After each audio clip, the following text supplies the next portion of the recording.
600 metric ton basmati rice, 250 20 feet container, ये सब गायब कर दिया ठगों के गिरोह ने दुबई में। और भारत के 20 व्यापारियों को, एक्सपोर्टर्स को लगभग 30 करोड़ का चूना लगाया। हाय फ्रेंड्स, मैं हूं ओपी सिंह और आप देख रहे हैं फिल्मी बज विद ओपी। आइए जानते हैं ये पूरी कहानी है क्या। इस पूरी ठगी को बहुत ही चालाकी से अंजाम दिया गया है। एक फुल प्रूफ प्लान बनाया गया और मास्टरमाइंड थे रॉबिन गुप्ता। रॉबिन गुप्ता अल रौनक अल तहावी जनरल ट्रेडिंग कंपनी दुबई के मालिक बताए जाते हैं।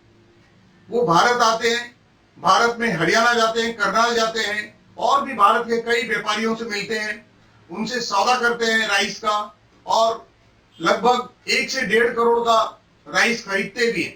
उनको टीटी से पेमेंट भी किया जाता है, लेकिन ये पेमेंट थोड़ा डिले होके करते हैं, थोड़ा डिले होता है पेमेंट में। टीटी का पेमेंट जनरली 72 घंटे में अकाउंट में ट्रांसफर हो जाना चाहिए, लेकिन यहां 8 से 10 दिन, 10 से 12 दिन वो लगाते थे, लेकिन सारे व्यापारियों को पैसे मिल जाते थे।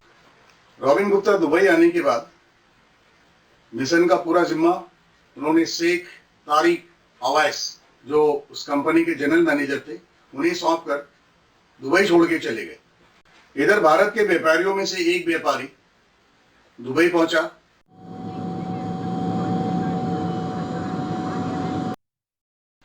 ये कंफर्म करने के लिए कि कंपनी जेन्युइन है, और वो लोग एक्सेल टावर बिजनेस वे दुबई में इनका ऑफिस था, वहां पे गए और बहुत सारे लोग वहां पे काम कर रहे थे। ये जाकर के वहां जनरल मैनेजर मिस्टर तारिक से मिला। तारिक ने उसकी अच्छी आवभगत की और उसके बाद उसे रात को डिनर पे खाने के लिए भी बुलाया। रात को एक लंबी सी इंपोर्टेड गाड़ी सोफर के साथ उस व्यापारी को लेने के लिए उसके होटल पहुंचा और वहां से लेके उसको उसके विला, तारिक के विला में पहुंचा। तारिक के विला में दरबार ने उसे सल्यूट किया। अंदर जब वो गया तो वहां तारिक की वाइफ, तारिक का एक बच्चा और तारिक की माँ, ये सब लोग उसे मिले। डिनर बहुत ही अच्छे वातावरण में हुआ और ये व्यापारी उनके लिए गिफ्ट भी लेके गया था। उन्होंने उनको गिफ्ट भी दी और उसकी माँ ने उसे आशीर्वाद भी दिया। दुबई से आने के बाद इस व्यापारी ने भारत के बाकी व्यापारियों से ये कहा कि भाई पार्टी जेन्युइन है और उनका ऑफिस है एक्सेल टावर बिजनेस वे में और उनका वेयर हाउस भी है अल्कोज में, दुबई जेन्युइन पार्टी है। और इन लोगों ने शिपमेंट करना, मार्च से अप्रैल के बीच में ये सारे शिपमेंट हुए। शुरू के कुछ शिपमेंट के पैसे आ गए इनको, 1-2 कंटेनर जो इन्होंने भेजा था उनका कुछ पेमेंट इनको आया, लेकिन वो भी 8 से 10 दिन के डिले के बाद। और यहाँ से तारिक ने उन्हें बताया कि भाई ये जो मनी एक्सचेंज हाउस है, यहाँ पे तो ऐसा ही होता है, इतना टाइम तो लगता ही। तो व्यापारी भी आश्वस्त हो गया कि पेमेंट तो आ ही जाएगा 10 या 12 दिन के अंदर अंदर। और पूरे 600 टन बासमती राइस इन लोगों ने एक्सपोर्ट किया यहाँ से। जब एक्सपोर्ट कर दिया और यहाँ से शिप निकल गई तो मनी एक्सचेंज हाउस से टीटी की रिसिप्ट आ गई। टीटी यानी कि टेलीग्राफिक ट्रांसफर, उनकी रिसिप्ट जब इसको आ गई तो तारिक ने इनसे ओरिजिनल लीडिंग ले लिया, ओरिजिनल बिल ऑफ लीडिंग। ये क्या होता है, जब भी आप कोई शिपमेंट करते हैं या कोई एक्सपोर्टर शिपमेंट करता है तो जिस कंट्री से, इंडिया से अगर वो शिपमेंट कर रहा है दुबई या कोई भी कंट्री वर्ल्ड की, तो शिप में सामान लोड करने के बाद और शिप जब वहां से सेल कर जाए तो उसके बाद शिपिंग लाइन एक बिल ऑफ लीडिंग देती है कि भाई ये आपका कार्गो और आपका कंटेनर हमारे जहाज पे है।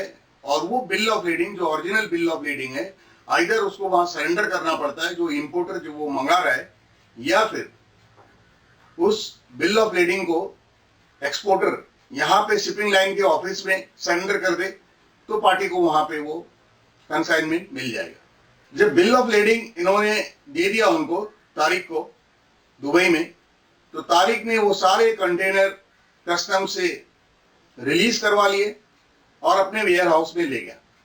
और इनका ये लोग पेमेंट के लिए वेट करते रहे, लेकिन चूंकि पहले भी हो चुका था कई बार, पेमेंट 8 से 10 दिन में आया था, तो ये लोग काफी मुतमईन थे। ये लोग आश्वस्त थे कि पेमेंट तो आ ही जाएगा, थोड़ा सा समय लग रहा है। और उसके बाद जब 10 दिन तक पेमेंट नहीं आया तब ये लोग घबरा गए। ये इन्होंने मनी एक्सचेंज हाउस को फोन किया तो मनी एक्सचेंज हाउस ने ये बताया कि क्लाइंट ने जो चेक दिए थे, 23 चेक्स दिए थे, वो सारे के सारे बाउंस हो गए क्योंकि उनके फंड में पैसा नहीं है। ये सुनते ही सब पैरों तले से जमीन निकल गई, इनके होश उड़ गए और ये सब भागे भागे दुबई पहुंचे। जब दुबई पहुंचे तो उनके ऑफिस में उन्हें कुछ भी नहीं मिला, वो ऑफिस खाली पड़ा था रेंट के लिए, क्योंकि तारिक एंड कंपनी वहां से खाली करके चली गई थी। उसके बाद ये भागे भागे अल्कोज में उनके वेयर हाउस में गए, लेकिन वो भी खाली पड़ा हुआ था, कुछ भी नहीं था। उसके बाद उसके विला पे गए, विला भी खाली मिला। बाद में ये मालूम पड़ा कि उन लोगों ने जो रियल एस्टेट वाले जिन्होंने उन्हें वेयर हाउस दिया था उसे भी चूना लगाया, उसे जो चेक दिया था वो भी बाउंस हो गया।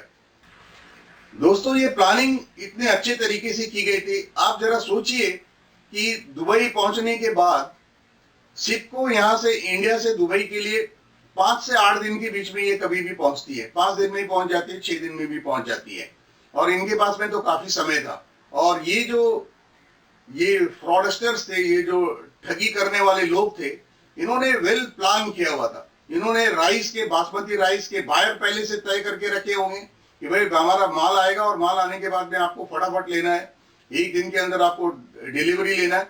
और कंटेनर के भी जो कंटेनर थे, 20 फीट का जो कंटेनर होता है, 20 बाई 8 का कंटेनर, देखिए 2 तरह के होते हैं, मैं एक संक्षिप्त में आपको बता दूं। एक 20 फीट का और एक 40 फीट का कंटेनर होता है जनरली, और 20 बाई 8 का होता है, 20 फीट लंबा, 8 फीट चौड़ा और 8 फीट ऊंचाई होता है।